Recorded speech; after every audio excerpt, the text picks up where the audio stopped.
Cardiff welcomed table-topping Arsenal to South Wales. The Bluebirds are still flying high after they held reigning champions Manchester United. A late Kim goal saw them come from behind for a second time to secure a point. Having also beaten Manchester City in front of their partisan home support, the visit of the leaders will hold few fears for Malky Mackay's men. Arsenal returned to winning ways with a 2-0 triumph over Southampton a week ago. Olivier Giroud helped himself to a double in a result that extended the Gunners' lead at the top to 4 points. This clash sees the in-form Aaron Ramsey reunited with his former side, but Deputy Editor Jonathan Birchall expects it to be the Welshman's current club leaving with the points. I think if any of the big teams are going to get a result at Cardiff, I think it's probably going to be Arsenal. Aaron Ramsey's going to be inspired going back to his former club. Obviously City and United have dropped points there, but I think Arsenal just about sneak it with a 2-1 win.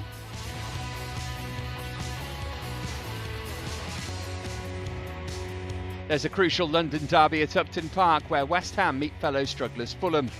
The Hammers were easily put to the sword by Chelsea last week. The 3-0 defeat was bad enough, but it's also just 1 goal in 5 games across all competitions, further highlighting Sam Allardyce's need to sign a new striker. Fulham begin the weekend in the relegation zone after a frustrating 2-1 home defeat to Swansea. They are, however, level on points with their weekend hosts, and no victory would see them leapfrog the Hammers. Two teams really struggling at the moment, West Ham and Fulham. Obviously Allardyce hasn't got a result in the league other than Spurs since August.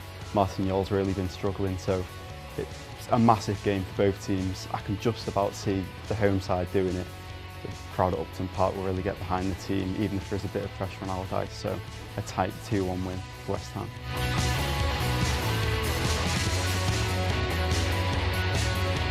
The pressure is on Andre Villas-Boas after his side capitulated at Manchester City. The Portuguese will demand a response with his expensively assembled side 4 points shy of a top 4 spot, but victory at the weekend would see them leapfrog the champions. United arrive in North London having dropped another 2 points late on at Cardiff last week. That result meant David Moyes' side fell 7 points behind leaders Arsenal and further dented their hopes of retaining the title.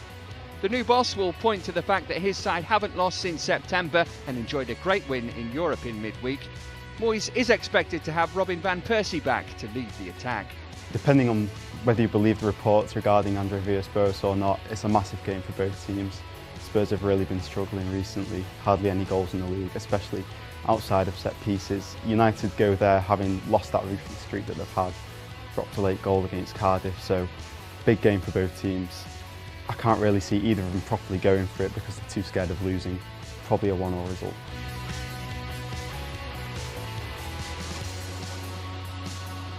The Blues were easy 3-0 winners at West Ham last week, but 5 points dropped before the international break, coupled with Champions League defeat on Tuesday, illustrates the lack of consistency that threatens to derail Jose Mourinho's title charge.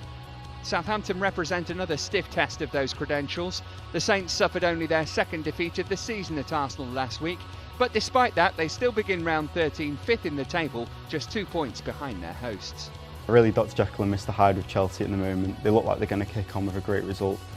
3-0 against West Ham last week, but then they dropped points in Europe against Bâle, so you really don't know which team are going to turn up. You think that Southampton, really on form, really pushing teams at the moment. They could just about take the points at Stamford Bridge, but I'd probably go for a 1-1. Elsewhere, Jonathan predicts wins for Aston Villa, Everton, Norwich, West Brom, Liverpool and Manchester City. And don't forget you can keep an eye on all the weekend's action on the Goal Live Match Centre.